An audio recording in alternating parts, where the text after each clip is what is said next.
Pernah nggak kepikiran kalau negara yang dulu disebut Persia dengan kisah raja-raja, perang besar, dan budaya megahnya, sekarang kita kenal dengan nama Iran? Kenapa bisa ganti nama? Dan apa bedanya Iran dengan Persia? Yuk, kita kupas bareng sejarah dan fakta menarik tentang negeri yang satu ini.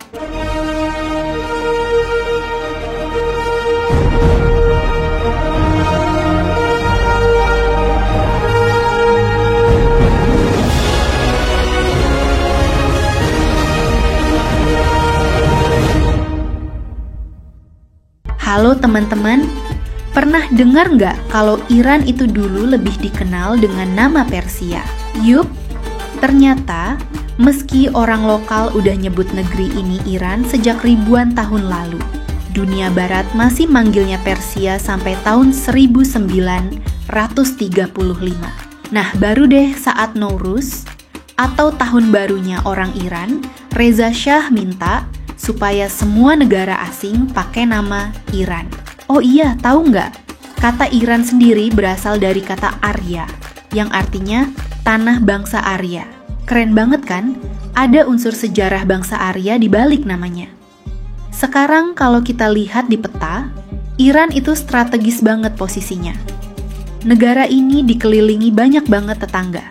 Mulai dari Azerbaijan, Armenia, Turkmenistan, Pakistan, Afghanistan, Irak, Turkiye, sampai Laut Kaspia, Teluk Persia, dan Teluk Oman. Jadi bisa kebayang ya, betapa pentingnya letak Iran di kawasan Asia Barat. Nah, yang bikin Iran makin menarik, negaranya multikultural banget. Mayoritas memang orang Persia, sekitar 61%, tapi ada juga orang Azerbaijan, Kurdi, sampai suku Lur. Jadi kebudayaan di sana itu kaya banget, dari bahasa, musik, sampai makanannya. Terus, jangan lupa salah satu peristiwa paling bersejarah buat Iran, yaitu Revolusi 1979.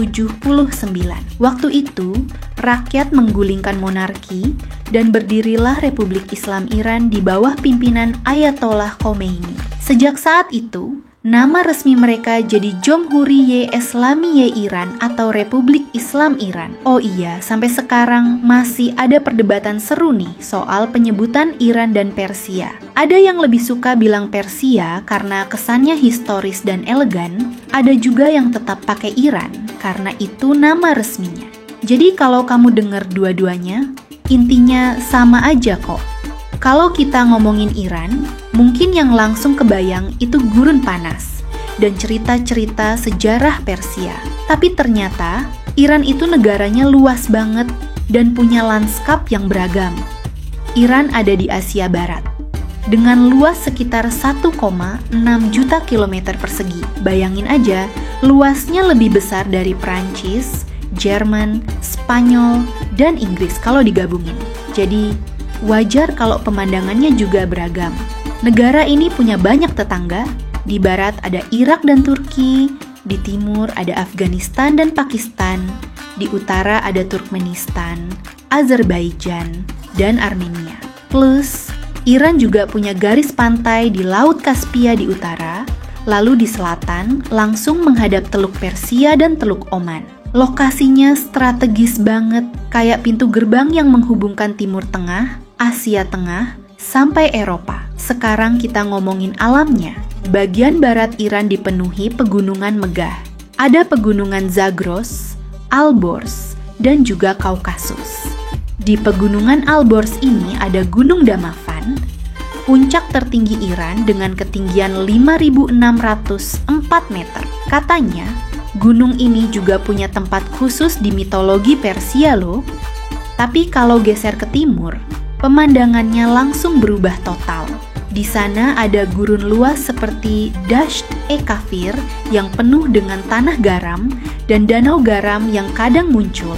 Jadi, benar-benar kontras antara pegunungan hijau di barat dengan padang gurun tandus di timur. Nggak berhenti sampai di situ. Di sepanjang pesisir Laut Kaspia, tanahnya subur dan hijau banget, cocok buat ladang dan pertanian. Sedangkan di selatan, sekitar Teluk Persia dan Selat Hormuz, ada dataran pantai kecil yang sangat penting karena disitulah jalur perdagangan internasional lewat. Nah, gimana dengan iklimnya? Iran itu punya cuaca yang super variatif. Di utara, di tepi Laut Kaspia, udaranya sejuk, lembab, dan sering hujan. Kalau pindah ke barat, apalagi di pegunungan Zagros, musim dinginnya dingin banget. Saljunya tebal, dan suhunya bisa minus. Tapi kalau ke tengah dan timur, langsung kering kerontang. Gurun luas dengan suhu musim panas bisa lebih dari 38 derajat. Nah, di selatan, dekat Teluk Persia, musim dinginnya sih adem. Tapi kalau musim panas, siap-siap aja. Panasnya lembab bikin gerah. Dengan kondisi alam dan iklim yang beragam banget, nggak heran kalau Iran dianggap sebagai salah satu tempat lahirnya peradaban manusia. Dari pegunungan yang megah, gurun yang misterius, sampai pantai yang strategis, semuanya ada di satu negara bernama Iran. Jadi, sekarang kalau ada yang bilang Iran itu cuman gurun, kamu udah tahu jawabannya. Negeri ini jauh lebih kaya dan berwarna dari yang kita bayangin. Pernah kebayang nggak kalau sebuah negara bisa jadi rumah bagi beragam budaya, bahasa, dan agama, tapi tetap bisa bersatu? Itulah Iran, sebuah negara di Asia Barat yang dikenal kaya akan sejarah dan tradisinya. Nah, populasi Iran ini juga punya cerita unik. Bayangin aja, di tahun 1956, jumlah penduduknya baru sekitar 19 juta. Tapi, beberapa dekade kemudian, tepatnya tahun 2009, jumlahnya melonjak drastis sampai 75 juta orang. Tapi menariknya, sekarang laju kelahiran di Iran justru menurun. Jadi, pertumbuhan penduduknya nggak sekencang dulu lagi. Para ahli memprediksi sekitar tahun 2050, jumlah penduduknya akan stabil di angka lebih dari 105 juta jiwa. Selain itu, Iran juga dikenal sebagai salah satu negara dengan jumlah pengungsi terbesar di dunia. Lebih dari 1 juta pengungsi, terutama dari Afghanistan dan Irak, tinggal di sana. Pemerintah Iran bahkan bekerja sama dengan UNHCR untuk membantu pemulangan sebagian dari mereka. Tapi di sisi lain, jutaan warga Iran sendiri memilih tinggal di luar negeri, terutama setelah revolusi 1979. Diperkirakan ada sekitar 5 juta orang Iran yang merantau dan menetap di berbagai negara.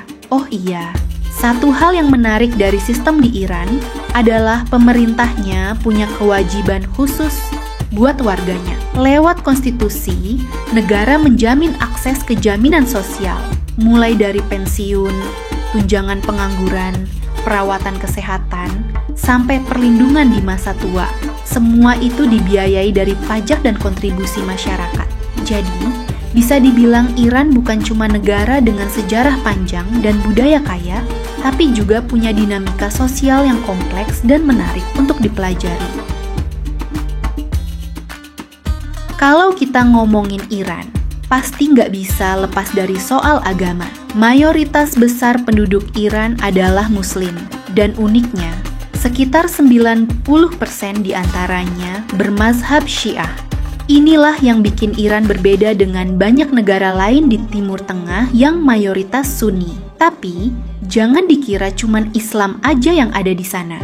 Ada juga komunitas kecil Sunni, Kristen, Yahudi, Zoroastrian, bahkan Bahai. Zoroastrianisme sendiri menarik karena agama kuno ini lahir di tanah Persia ribuan tahun lalu, jauh sebelum Islam datang. Yang seru, meski jumlahnya kecil, komunitas agama-agama minoritas ini masih eksis sampai sekarang. Bahkan punya tempat ibadah sendiri, gereja, sinagoga, dan kuil api. Jadi, agama di Iran itu ibarat pohon besar. Akarnya kuat di Syiah, tapi ranting-rantingnya tetap punya warna-warni lain yang menambah keunikan negara ini.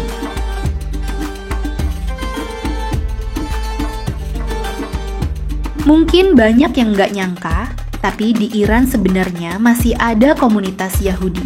Bahkan, mereka adalah komunitas Yahudi terbesar di Timur Tengah, di luar Israel. Sejarahnya panjang banget, sejak zaman kuno ketika orang Yahudi hidup di Kekaisaran Persia. Sampai sekarang, mereka tetap ada di Iran, punya sinagoga sendiri, dan diakui sebagai salah satu minoritas agama resmi. Nah, beda cerita dengan penganut Bahai. Agama ini justru lahir di Iran pada abad ke-19. Tapi, ironisnya, di tanah kelahirannya sendiri, mereka sering menghadapi tantangan besar. Jumlah mereka cukup banyak, tapi tidak diakui secara resmi oleh pemerintah. Walaupun begitu, komunitas Bahai tetap bertahan, menjaga keyakinannya dengan damai. Jadi, kalau bicara soal Iran, nggak cuma tentang mayoritas Syiah, tapi juga tentang kisah unik para Yahudi yang berakar ribuan tahun, dan Bahai yang lahir di sana namun hidup penuh perjuangan. Iran punya sistem ekonomi campuran. Ada elemen perencanaan sentral, perusahaan minyak milik pemerintah, dan juga sektor swasta yang tersebar. Sektor jasa menguasai porsi terbesar dalam PDB. Negara ini kaya akan minyak dan gas, termasuk salah satu cadangan terbesar di dunia.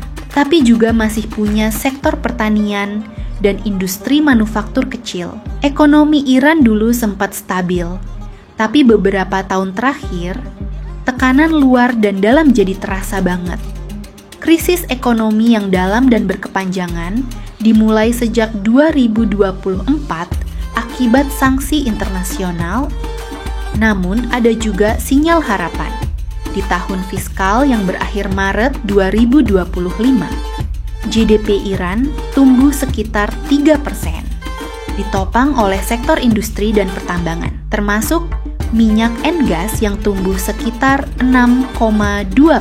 Sektor pertanian juga naik 3,2%, sementara jasa tumbuh 2,5%. Lembaga internasional seperti IMF memperkirakan pertumbuhan ekonomi Iran akan mencapai 3,1% di 2025 dengan PDB diprediksi sekitar 463 miliar dolar. Sektor non-minyak juga tumbuh 2,3%. Inflasi diprediksi turun jadi sekitar 29,5%. Masih tinggi, tapi mulai turun. Mitra dagang terbesar dulu seperti Tiongkok, Rusia, Uni Eropa, tapi kini juga masuk negara-negara tetangga seperti Irak, UAE, Turki, Pakistan, dan India.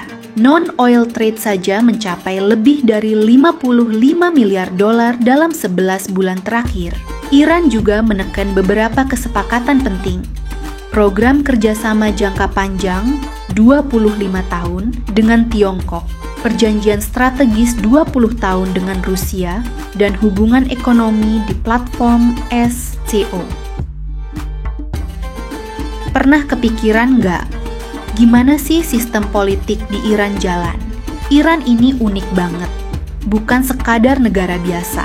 Sejak revolusi tahun 1979, Iran berubah jadi Republik Islam Iran dan punya sistem politik yang campuran antara agama dan demokrasi. Jadi di sini, agama dan politik nyatu jadi satu. Pemimpin agung di puncak kekuasaan ada seorang tokoh yang disebut pemimpin agung.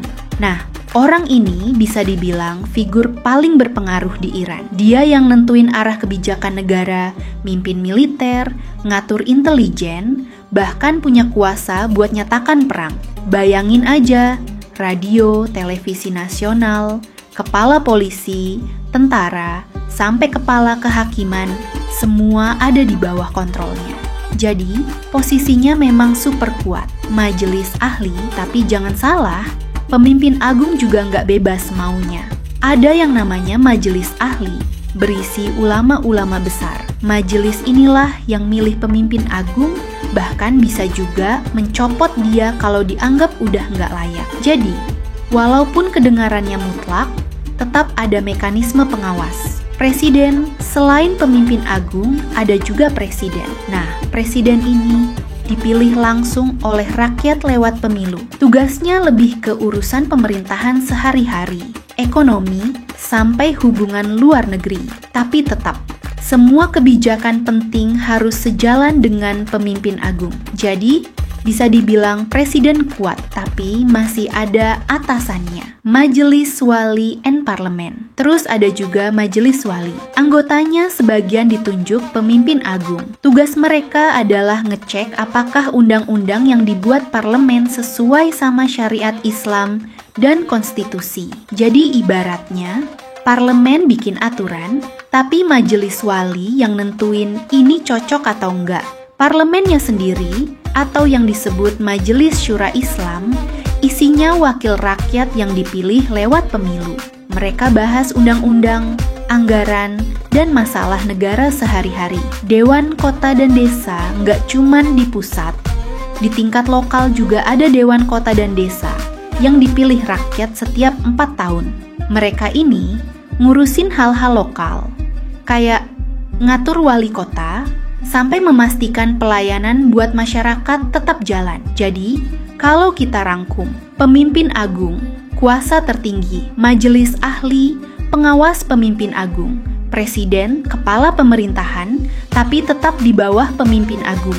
Parlemen bikin undang-undang, majelis wali ngecek aturan biar sesuai syariat dan konstitusi, dewan lokal ngurusin kota dan desa.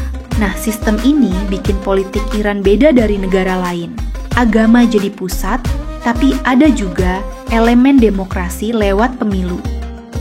Awal mula, Kekaisaran Persia ribuan tahun lalu, wilayah Iran sudah jadi pusat peradaban besar.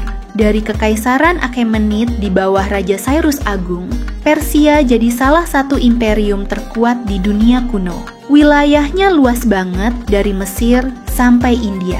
Tapi kejayaan itu nggak selamanya bertahan. Persia sempat jatuh ke tangan Alexander Agung dari Makedonia, lalu berganti ke dinasti-dinasti lain seperti Parthia dan Sasania. Datangnya Islam di abad ke-7. Bangsa Arab datang membawa Islam. Sejak saat itu, mayoritas rakyat Persia beragama Islam, dan lambat laun budaya Persia bercampur dengan Islam. Pada akhirnya, Iran dikenal sebagai pusat utama Islam Syiah. Dinasti Ends perubahan. Zaman selama berabad-abad, Iran dipimpin oleh berbagai dinasti, mulai dari Safawi, Qajar, sampai akhirnya Pahlavi. Di masa dinasti Pahlavi, awal abad ke-20, Iran mencoba modernisasi besar-besaran. Tapi, rakyat merasa banyak nilai agama dan budaya yang ditinggalkan. Revolusi Islam 1979. Nah, inilah titik balik besar. Tahun 1979, pecah Revolusi Islam. Shah Muhammad Reza Pahlavi digulingkan dan Ayatollah Ruhollah Khomeini memimpin lahirnya Republik Islam Iran. Sejak itu, Iran berubah total jadi negara yang sistem politiknya campuran. Agama Islam Syiah dan demokrasi. Iran masa kini sekarang, Iran jadi salah satu negara berpengaruh di Timur Tengah.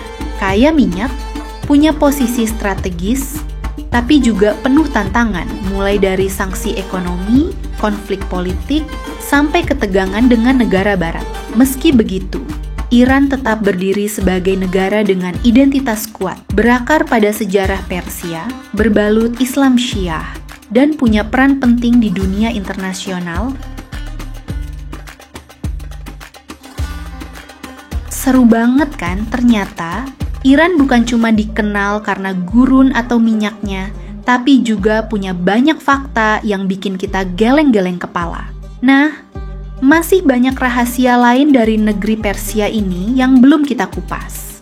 Kalau kamu penasaran, stay tune di channel ini karena perjalanan kita mengenal dunia belum selesai. See you di video selanjutnya.